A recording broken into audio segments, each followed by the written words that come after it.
Hello friends. So recently MPSC Rajya Seva Prelims has been conducted. Now a lot of you people who have attended it might be in the thought what is going to be a cutoff of this particular prelims. Some people are thinking that about 40-50% people were absent for the examination. मग cut off वरती जाईल का खालती जाईल का, मागच्या वर्षीच्या comparatively तो कसा असेल, मग सीसॅटचा पेपर कसा आला होता त्याचा इम्पॅक्ट होईल का. This lot of discussions are happening around us. But shall we get into this discussion or shall we thinking about the second stage of our examination. मग काय आहे दुसरी पायरी, तर मुख्य परीक्षा, main examination is going to be the very important stage of your examination. Now for that particular matter, now because 2025 is going to be the first year when MPSC is going to conduct this examination in descriptive pattern. म्हणजे आतापर्यंत 24 पर्यंतचा जो pattern होता तो बदलून आता 25 ला descriptive pattern आलेला आहे. सिलेबसही वेगळा आहे, तुम्हाला अभ्यास करण्याचा दृष्टिकोनही वेगळा आहे, आणि मग त्या दृष्टिकोनातून प्रिलिम्सची आता तयारी झालेली आहे किंवा प्रिलिम्सचा अभ्यास भरपूर झालेला आहे. पण मग आता मेन्सला कसं स्विच करायचं, मेन्सला कसं भिडायचं, this is going to be a thought into the minds of lot of students. मग याचा विचार करत असताना मी सगळ्यात पहिलं तुम्हाला सजेस्ट करेल की get out of the discussion what is going to be the cut off. Cut off काय आहे याच्या डिस्कशनमध्ये राहण्याची काहीच गरज नाहीये. का? कारण जरी तुम्ही 2025 ची प्रिलिम दिली असेल आणि त्याचा तुमचा कट ऑफ क्लिअर होईल आणि तुम्हाला मुख्य परीक्षेला बोलवलं जाईल, किंवा in the other case it may be a possible scenario that you may not be clearing the prelims of 2025. But then what you people are going to do? The time from this particular month, let's say we are going to talk about November to the next 5 months that we are planning for the preparation. मुख्य परीक्षेचा अभ्यास करणं हा एकच आपल्या सध्याच्या दृष्टिकोनातनं इथं उद्देश असणं अपेक्षित आहे. आता असं का? So now though we are trying to, let's say, focus on 2025 attempt student in this particular video, but I will take a liberty of also including those who are preparing for 2026. 2026 ची प्रिलिम्सची परीक्षा 31 मे रोजी MPSCने tentative date declare केलेली आहे. मग आता ज्या विद्यार्थ्यांची prelims clear होतीये मागच्या रविवारी झालेली, ते लोक तर ऑब्व्हियसली मेन्सच्या तयारीला लागणारच आहेत. पण ज्यांची नाही झालेली आहे ते काय करणार आहेत? Are they going to start for the preparation from the this month only? तो there is no logic in to it. मग आता आपण मेन्सचा अभ्यास करायचा आहे, हा आपल्या दृष्टिकोनानं, सर्वांच्या दृष्टिकोनानं एक स्ट्रॅटेजीचा भाग म्हणून इम्पॉर्टंट डिसिजन तुम्ही सगळ्यांनी घेतला पाहिजे. मग आता मेन्सचा अभ्यास करायचा हे ठरलं, पण मग नक्की त्याच्यामध्ये काय करायचं? त्याच्यामध्ये सगळ्यात महत्वाचं म्हणजे आपल्याला जीएस आणि ऑप्शनल या दोन्हींची सांगड घालता आली पाहिजे. You need to synchronise the study of your optional subjects whichever you have chosen, or you might be in the process of choosing an optional subject. तर ती तुम्हाला थोडी स्पीडअप करायला लागेल, लवकरात लवकर आपला ऑप्शनल ठरवावा लागेल. आणि एकदा तो ठरला की तो आणि जीएस हा आपल्याला एकत्रित कसा अभ्यास करता येईल याच्याविषयी तुम्ही विचार केला पाहिजे. So I will give some type of, let's say, tricks to you how you can do about it. So point is that if you talk about the general studies, now you have to write 4 papers of general studies in the mains examination. But if you look at the components of general studies, all the paper 4 that they have mentioned, GS paper 1 मधला आणि GS paper 2 मधला बराचसा भाग हा आपला already प्रिलिम्सच्या अभ्यासामध्ये आपण cover केलेला आहे. मग कोणता भाग आहे जो नाही कव्हर केलेला आहे?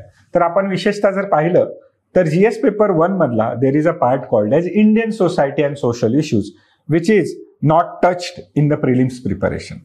जीएस 2 मध्ये पण काही पार्ट आहे जो आपल्याला प्रिलिम्स मध्ये फारसा अभ्यासला नाहीये किंवा त्याच्यावर तेवढा फोकस नाहीये, तो आपल्याला तिथं करावा लागेल. पण जीएस 1 आणि 2 मध्ये तसं बघितलं तर आपल्याला काही पार्ट म्हणजे कंपॅरेटिव्हली सिलेबसचा छोटासा पार्ट हा मुख्य परीक्षेसाठी, मेन्स एक्झामिनेशनसाठी एक्स्ट्रा करायचा.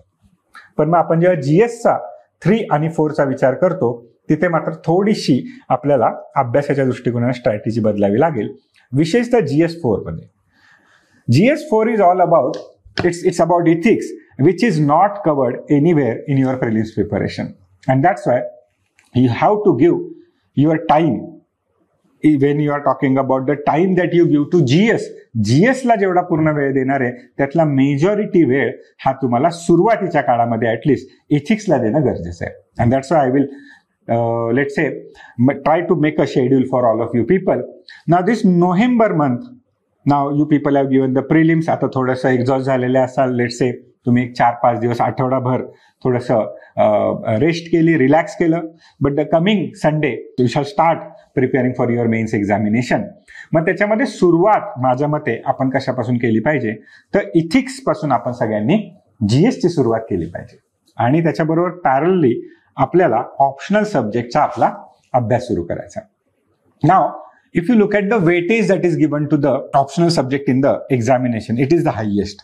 500 मार्काचा ऑप्शनलचा सब्जेक्ट आहे, फॉलोड बाय 250 मार्काचा इथिक्सचा सब्जेक्ट आहे आणि त्याच्यानंतर फॉलोड बाय परत equivalent to our GS paper एसेचा पेपर आहे, जिथे 2 एसे तुम्हाला लिहायचे 125 मार्काचे, which is combining together is 250 marks. मग हा जो 1000 मार्काचा आपल्या समोर सिलेबस दिसतो, this is going to be the very crucial part of your preparation because that is going to decide how much you score in the mains examination. Do you qualify? Do you try to get into the personality test that MPSC is going to conduct? मग हा 1000 मार्काचा 1000 marks, very important, very critical for your result. You shall start focusing on these 1000 marks from the next week that is going to start. मग कसा करायचा अभ्यास, तर अभ्यास करत असताना optional is going to take lot of time in your preparation because the nature optional subject has been design for the examination. म्हणजे कसं आहे, तर आपण GS मधला कुठलाही पेपर घेतला तर there are multiple components in to it. The way we have taken an example, GS paper 1 comprise of history and geography and society. But if you compare it with the optional ka subject, though it is a one subject, we can take an example, suppose it is a sociology as an optional subject or a political science as an optional subject or a history, a geography or public administration. It can be any optional subject of your choice, but the subject will be only one component which is being focused for 500 marks. म्हणजेच आपल्याला examination pattern काय सांगतोय की एका सब्जेक्टची depth आम्ही जास्त विचारणार आहोत. And that's why in your preparation also strategy wise you shall go to a little depth in your preparation if you compare it with the general studies. General स्टडीजचा horizon मोठा आहे, म्हणजे खूप साऱ्या कंपोनंट्स आहेत, त्याचा खूप सारा अभ्यास करायचा आहे. पण ऑप्शनल सब्जेक्टमध्ये there will be only one subject but they are going to go little depth in to that. आणि त्यामुळे अभ्यास करत असताना my suggestion will be that once you start with your optional subject from the coming days, you shall keep on doing it every day till the time of examination. That is how you can divide your day also.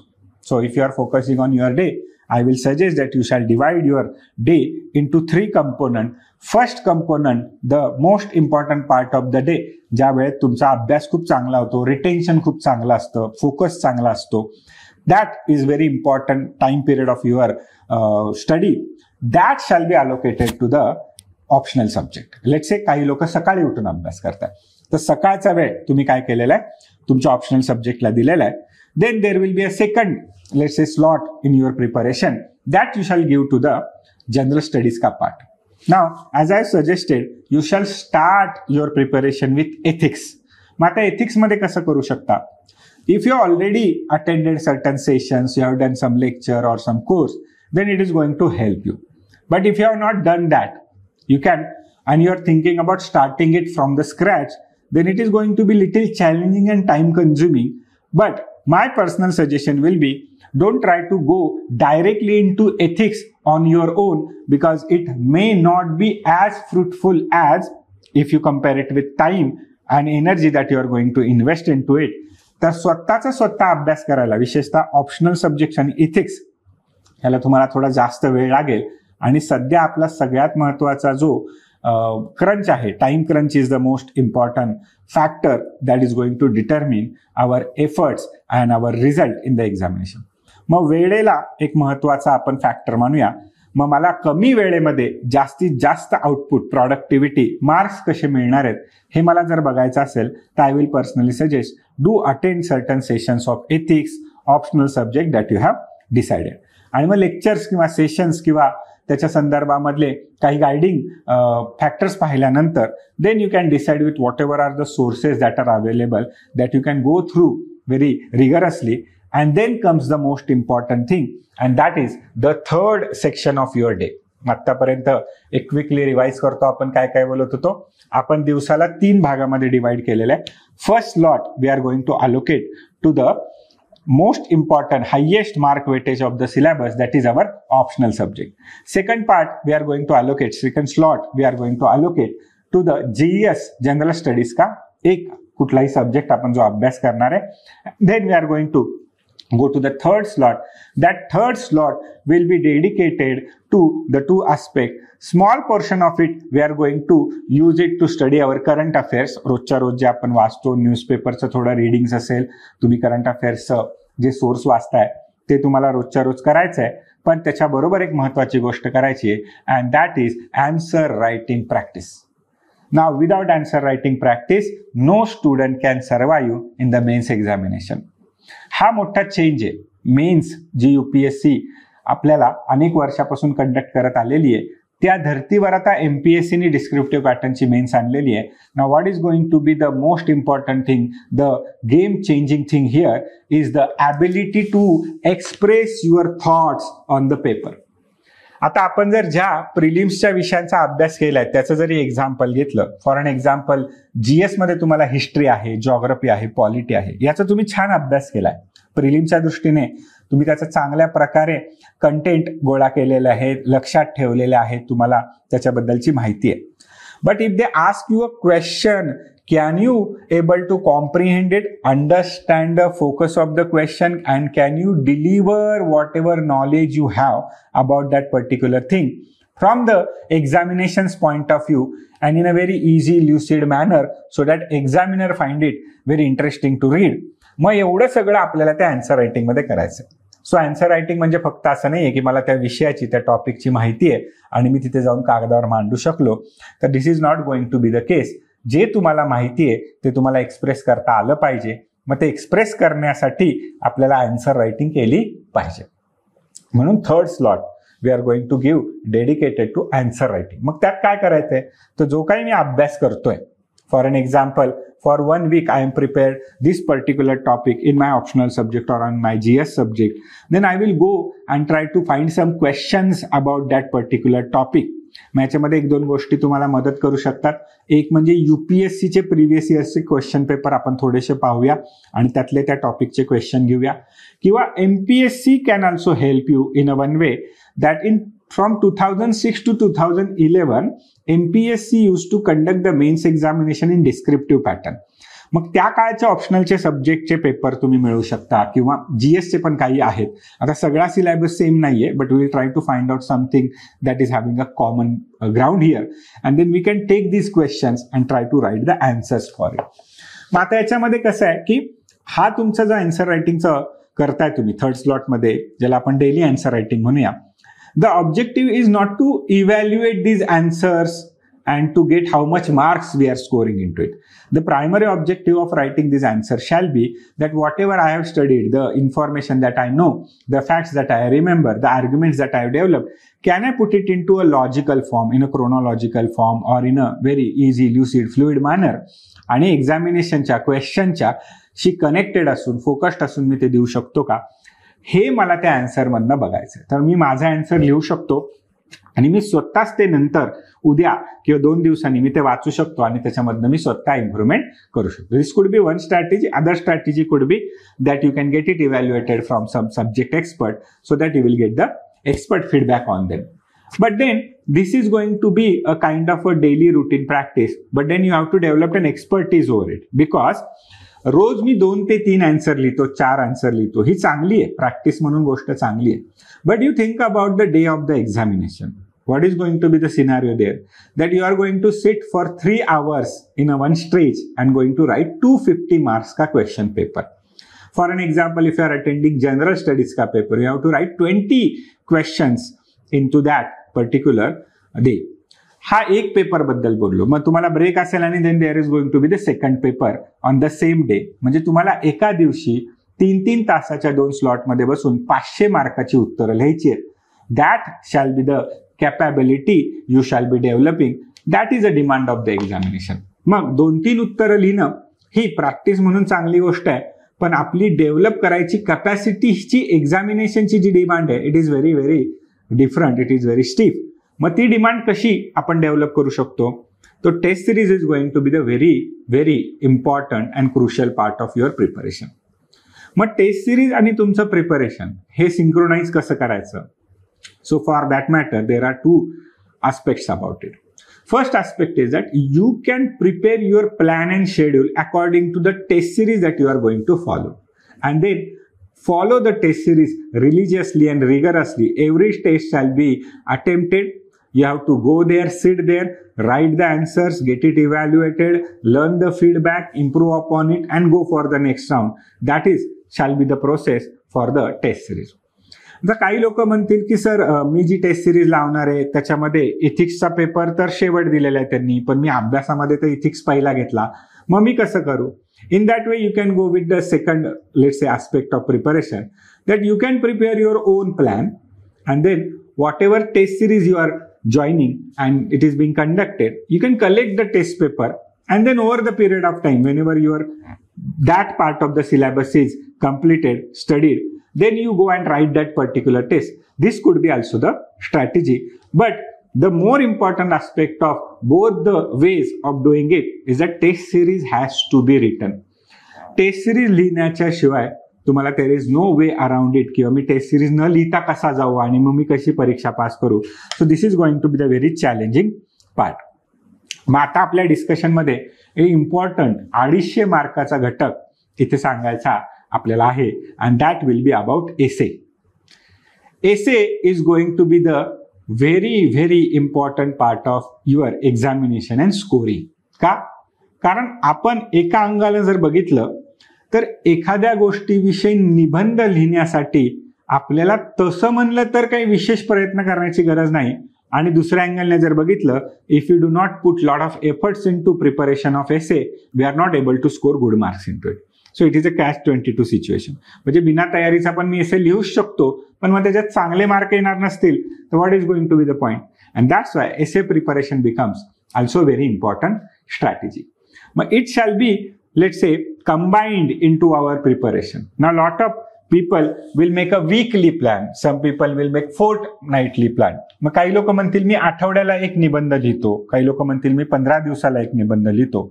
But the point is that you shall decide the iteration of the time. My suggestion will be at least you shall write one essay in fortnightly, म्हणजे 15 दिवसातून एक essay minimum तुम्ही लिहिला पाहिजे. If you have able to turn it weekly, that is going to be very very helpful to you. मग आपण जर असं म्हणलं की मी 1 ते 2 आठवड्यामध्ये एक एसे लिहितो, तर एक्झामिनेशन पर्यंत I am going to write series of essays. मग एसे लिहिताना पण मला त्याच्यामध्ये एकाच टाईपचे एसे लिहायचे नाहीयेत. I need to be able to write different types of essays. काही ठिकाणी तुम्हाला फिलॉसॉफिकल कोट्स वर एसे लिहिता येतोय का हे चेक केलं पाहिजे. एखाद्या ठिकाणी सोशल इश्यू बेस्ड एसे विचारलाय, तो लिहिता येतोय का तो पाहायला पाहिजे. एखादा कंटेम्पररी पॉलिटिकल इश्यू आहे, हॉट इश्यू आहे, जसं आता इलेक्शन कमिशन आणि त्याबद्दल बऱ्याचशा चर्चा आहेत. सध्या बिहारचं इलेक्शनची चर्चा आहे, वोट चोरीबद्दल फार करंट अफेअर्समध्ये डिस्कशन आहे. मग असा एखादा पॉलिटिकल इश्यूजवर तुम्हाला टॉपिक आला तर निबंध लिहिता येऊ शकतो का? एखादा जॉग्राफिकल इश्यू आला, एन्व्हायरमेंटल इश्यू आला, एखादा इकॉनॉमिक इश्यू आला, तर त्याबद्दल तुम्ही तुमचे विचार जवळजवळ 1000 शब्दामध्ये एक्सप्रेस करू शकतात का? This is going to be the very important thing. So it's not about what you know, it's about whatever you know, can you write it to up to 1000 words. That is going to test your mettle in the examination. मग आता बोलता बोलता आपण आपल्या अभ्यासामध्ये optional subject, general studies आणि essay, this is going to be all that they are going to ask for the mains examination. बरं, याच्याबरोबर एक गोष्ट राहिली आणि ती महत्वाची गोष्ट म्हणजे लँग्वेजचे पेपर्स. आता though this papers are of only qualifying nature, आपण सिमिलर त्याची करोलरी प्रिलिम्समध्ये घेऊया. जसं की सीसॅटचा पेपर हा तुमच्या प्रिलिम्समध्ये फक्त क्वालिफाईंग टाईपचा आहे, तसेच मेन्समध्ये तुमचे लँग्वेजचे पेपर्स हे फक्त क्वालिफाईंग नेचरचे आहेत. But do not take them lightly, कारण बऱ्याच ठिकाणी आपल्याला वाटतं आपल्याला लँग्वेज येते, पण जेव्हा आपण ती लिहिण्याचा किंवा परीक्षामध्ये देण्याचा प्रयत्न करतो तेव्हा अनेकदा आपल्याला असा एक्सपिरियन्स आलेला आहे की तिथे काही अडचणी येतात. And I will share the experience of the UPSC candidates with you. UPSCला पण सेम पॅटर्न आहे. तर काही स्टुडंट हे लँग्वेज पेपर क्वालिफाय न करू शकल्यामुळे ते मेन्स एक्झामिनेशनमधून डिस्क्वालिफाय झालेले. So we shall be very cautious when we are looking at the language papers. मग त्याचाही आपण अभ्यास केला पाहिजे. आता त्यासाठी आपण काय करूया, तर UPSC's प्रिव्हियस इयर्स के language paper that will try to go through very quickly, browse through करूया एकदा. विल गेट अन अंडरस्टँडिंग की कशा प्रकारचा पेपर ते विचारतात. Now lot of you student may not find it very difficult, but it is always good to practice 1 or 2 papers before time so that we will understand की आपल्यामध्ये एखाद्या subject, language सब्जेक्टच्या संदर्भात काही जर लॅक्युनाज असतील, कमतरता असतील, तर we can get it done in the course of time. मग हे सगळं करणं आपल्याला कधीपर्यंत गरजेचं आहे, तर I will say start it immediately from the coming Monday. आणि तुम्ही टार्गेट ठेवून तुमचा सगळा अभ्यास, पहिला पूर्ण अभ्यास येत्या 4 महिन्यामध्ये कंप्लीट करण्याचा प्रयत्न करा. So now you have ample time in November because this is just beginning of November.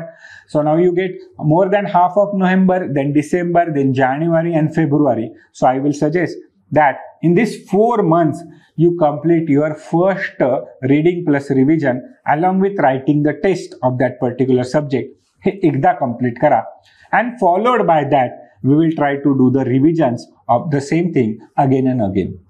काही ठिकाणी थोडासा ऑप्शनल करायला वेळ लागू शकतो, काही ठिकाणी थोडासा जो नवीन पार्ट आहे त्याला थोडासा वेळ द्यायला लागू शकतो.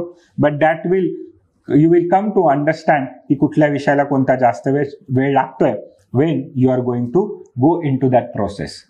But for that purpose, we have brought a test series for all of you people also. About the test series, we will come back to you with some another video in this particular regard. But till now, keep on studying, keep on preparing. Thank you.